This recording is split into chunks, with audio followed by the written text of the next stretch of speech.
Assalamualaikum warahmatullahi wabarakatuh. Perkenalkan, nama saya Nur Lailiatus Silviana dari Prodi S1 Manajemen Fakultas Ekonomi Bisnis kelas 5A sore.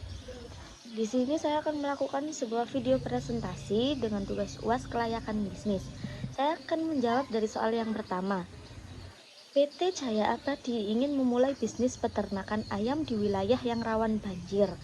Mereka melihat peluang besar dari permintaan ayam di wilayah tersebut, tetapi khawatir dengan risiko operasional dan penyakit ternak. Identifikasi risiko utama yang dihadapi pada bisnis ini. Risiko yang pertama yaitu risiko operasional, kerusakan fasilitas akibat banjir, kesulitan distribusi selama banjir. Risiko yang kedua ada risiko kesehatan, penyebaran penyakit karena lingkungan lembab, kematian ternak akibat kondisi lingkungan. Risiko yang ketiga yaitu ada risiko finansial, biaya tambahan untuk pemulihan pasca banjir, kehilangan pendapatan selama masa gangguan operasional. Usulkan strategi mitigasi risiko untuk mengurangi dampak negatif. Yang pertama ada infrastruktur. Bangun kandang dengan desain yang tahan banjir di area yang lebih tinggi. Gunakan bahan yang tahan air untuk fasilitas. 2. Manajemen ternak. Tetapkan vaksinasi dan sanitasi yang rutin. Pantau kesehatan ternak secara berkala. 3. Asuransi dan diversifikasi lokasi. Gunakan asuransi untuk melindungi aset. Pertimbangkan lokasi peternakan tambahan di area yang tidak rawan banjir. Yang keempat, rencana darurat. Sediakan fasilitas cadangan untuk evakuasi dan perlindungan ternak selama banjir. Untuk soal yang kedua, ini sebuah perusahaan mempertimbangkan investasi dalam proyek teknologi dengan biaya awal 500 juta tambah 30 juta. Proyeksi arus kas bersih tahunan adalah 150 juta ditambah 30 juta selama 5 tahun. Tingkat diskonto yang digunakan adalah 12%. Hitung nilai sekarang bersih NPV atau Net Present Value. Perhitungan NPV sendiri rumusnya ada di sebelah sini. Diketahui biaya awal Rp 530 juta, arus kas tahunan 180 juta, tingkat diskonto 12% atau 0,12. Durasinya 5 tahun. Langkah perhitungannya seperti ini bertahap dari tahun pertama, tahun kedua sampai tahun kelima.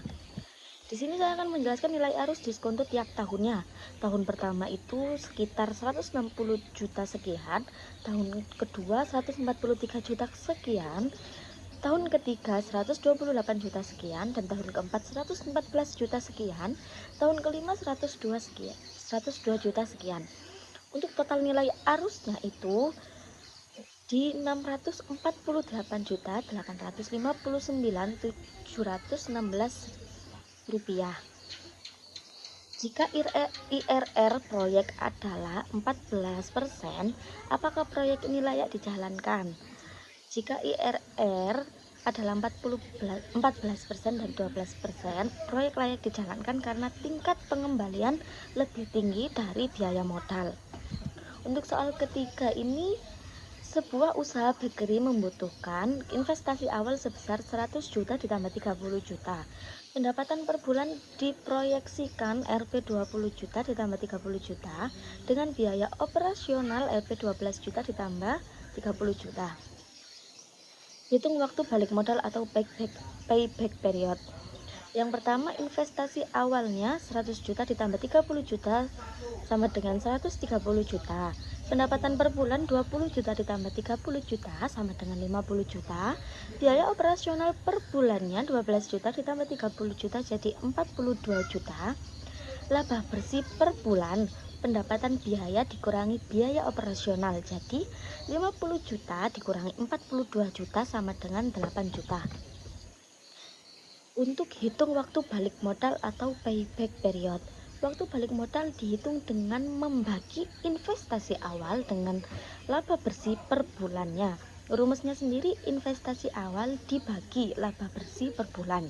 Jadi 130 juta dibagi 88 juta sama dengan 16,25 bulan. Hasil waktu balik modal adalah 16,25 bulan atau sekitar 1 tahun 4 bulan. B. Apakah usaha ini layak dijalankan jika waktu balik modal maksimal yang diharapkan adalah 2 tahun? Kriteria waktu balik modal maksimal yang diharapkan adalah 2 tahun atau 24 bulan. Karena waktu balik modal usaha ini 16,25 bulan lebih cepat daripada 24 bulan, maka usaha ini layak dijalankan berdasarkan kriteria tersebut. Untuk soal nomor 4, sebuah bisnis catering memiliki biaya tetap Rp 50 juta ditambah 30 juta per bulan dan biaya variabel 25.000 per porsi. Harga jual per porsi adalah 50.000. Berapa jumlah porsi yang harus dijual untuk mencapai break even point? Perhitungan break even point atau BEP rumusnya ada di biaya tetap dibagi harga jual per porsi dikurangi biaya variabel per porsi. Diketahui biaya tetapnya 80 juta, harga jualnya 50.000, biaya variabel 25.000. Langkah perhitungannya ini sesuai rumus, berarti 80 juta dibagi 50.000 dikurangi 25.000 sama dengan di 3.200 porsi. Nah, untuk B, jika rata-rata penjualan per bulan adalah 2.000 porsi, apakah bisnis ini menguntungkan? Nah, untuk rata-ratanya dari 2.000 porsi, laba bulannya ini sekitar minus 30 juta. Untuk bisnis ini tidak menguntungkan karena mengalami kerugian 30 juta di setiap bulannya. Next, soal nomor 5. Sebuah perusahaan minuman herbal ingin membangun pabrik di luar kota. Mereka memiliki 2 pilihan lokasi. Lokasi yang pertama, lokasi A, dekat dengan pemasok bahan baku tetapi jauh dari pasar utama.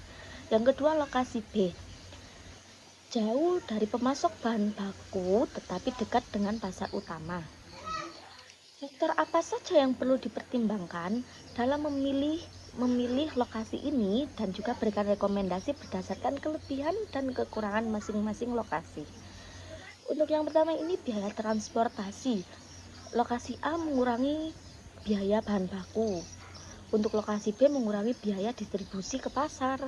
Sedangkan untuk efisiensi waktu, lokasi A mempermudah pengadaan bahan baku. Lokasi B mempercepat pengiriman produk ke pasar utama. Untuk yang selanjutnya ini tenaga kerja dan infrastrukturnya. Periksa jumlah dan keterampilan tenaga kerja di masing-masing lokasi. Pastikan infrastruktur mendukung produksi. Untuk rekomendasi sendiri, lokasi A, pilih jika biaya bahan baku lebih besar dan sensitif terhadap waktu pengadaan. Untuk lokasi B, pilih jika permintaan pasar lebih besar dan distribusi harus cepat untuk menjaga pelanggan. Untuk presentasi tugas UAS kali ini sekian. Apabila ada kekurangan, saya mohon maaf yang sebesar-besarnya. Terima kasih juga untuk Pak Rizky sudah memberikan tugas ini dan juga untuk teman-teman seperjuangan saya. Saya tutup. Assalamualaikum warahmatullahi wabarakatuh.